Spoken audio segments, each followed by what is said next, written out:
So guys, আমি দেখাবো আমাদের এলাকার মানে আমার নিজের গোয়ালঘরের ভিতরে কি কি আছে এবং কি কি উন্নতি হতে চলেছে এর ভিতরে। এটা কিরকম তো দেখতে আশা করি অনেকের ভালো লাগবে। তো এটা মোটামুটি অনেকটাই বাজে।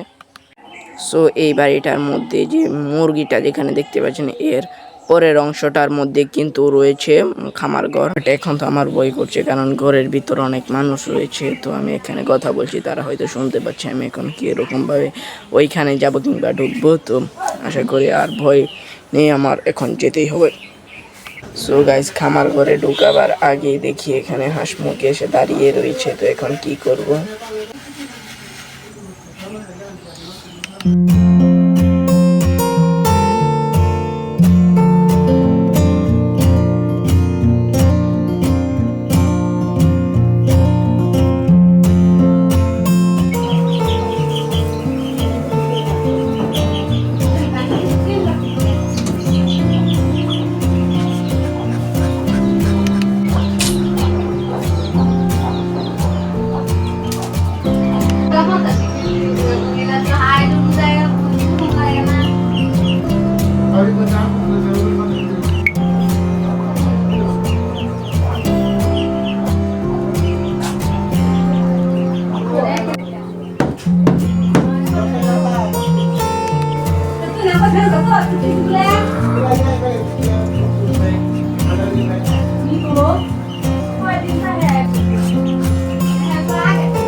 সো গাইস, তো কেমন লাগলো আমাদের গোয়ালঘর? ভালো লাগলো অবশ্যই লাইক করে